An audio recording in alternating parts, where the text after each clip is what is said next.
Hello guys and welcome to ferric.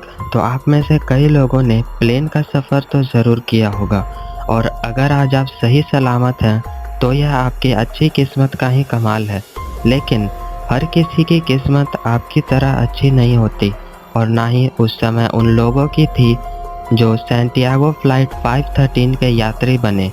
उन्हें तो यही लग रहा था कि वह आम तरीके से इस सफ़र को तय कर लेंगे, लेकिन उन्हें क्या पता था कि यह सफ़र इतिहास के एक अनसुलझे रहस्य का हिस्सा बनकर रह जाएगा।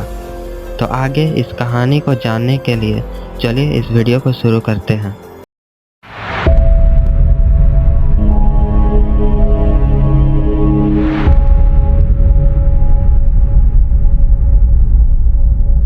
तो यह कहानी शुरू होती है 1954 से वीकली वर्ल्ड न्यूज़ के जरिए पब्लिक की गई एक आर्टिकल के मुताबिक फ्लाइट 513 आकेन वेस्ट जर्मनी से पोर्टो एलेग्री तक का सफ़र तय करने वाला था। यह सफ़र अंदाज़न 18 घंटे का होने वाला था, लेकिन किसे पता था कि यह कभी पूरा हो ही नहीं पाएगा। तो आम फ्लाइट की तरह फ्लाइट 513 के सफ़र की शुरुआत भी एक सेफ टेक ऑफ के साथ होती है। किसी भी दिक्कत की कोई हालात मालूम नहीं हो रहे थे, लेकिन कुछ ही देर बाद खुशी का माहौल घबराहट में तब बदल जाता है जब अटलांटिक ओशियन के ऊपर से उड़ते के दौरान फ्लाइट रडार से गायब हो जाता है।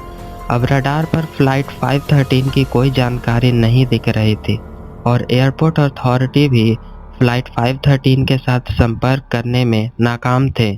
सभी हालातों को देखते हुए यह मालूम हो रहा था कि फ्लाइट 513 अब क्रैश हो चुका है, जिसकी वजह से वहां एक सर्च टीम भेजी जाती है ताकि घायल हुए लोगों या फ्लाइट 513 के क्रैश हुए मलबे का पता लगाया जा सके।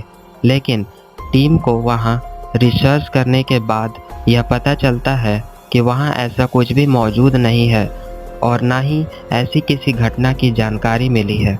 समय बीतता जाता है और साल गुजरते जाते हैं।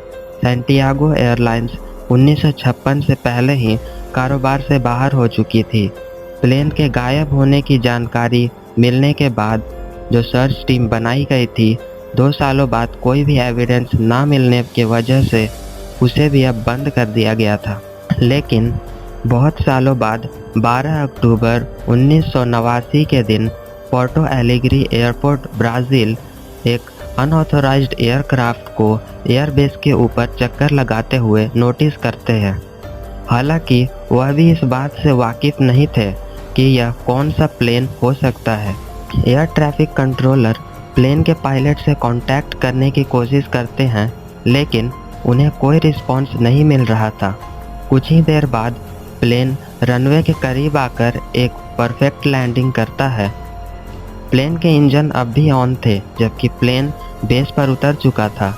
एयरपोर्ट अथॉरिटीज़ के जरिए प्लेन की जांच हो जाने के बाद उसका दरवाज़ा बाहर से खोला जाता है और वह क्या देखते हैं, 92 इंसानी ढांचे जो कि परफेक्टली प्रिजर्व्ड थे और अपनी सीट पर मौजूद थे, जिनमें से 88 पैसेंजर थे और 4 क्रू मेंबर्स जो अब भी अपनी सीट पर अच्छे से बैठे हुए थे। जब प्लेन के कॉकपिट का दरवाज़ा खोला जाता है तो वह देखते हैं कि प्लेन के पायलट कैप्टन मिगुएल विक्टर क्योरी भी स्केलेटन फॉर्म में हैं और उनके हाथ अब भी कंट्रोलर्स पर ही हैं। किसी को भी अपनी आंखों पर यकीन नहीं हो रहा था और ना ही किसी को इसके बारे में कुछ समझ आ रहा था। हालांकि यह बात अब भी रहस्य है कि प्लेन के अंदर जिंदा इंसान की मौजूदगी न होने के बावजूद प्लेन की सेफ लैंडिंग कैसे हुई। तो दोस्तों, आज के लिए इतना ही। अगर यह वीडियो आपको अच्छी लगी हो तो इस वीडियो को लाइक और शेयर करें। अगर आप चैनल पर नई हैं तो सब्सक्राइब करें। मिलते हैं अगली वीडियो में, तब तक के लिए गुड बाय।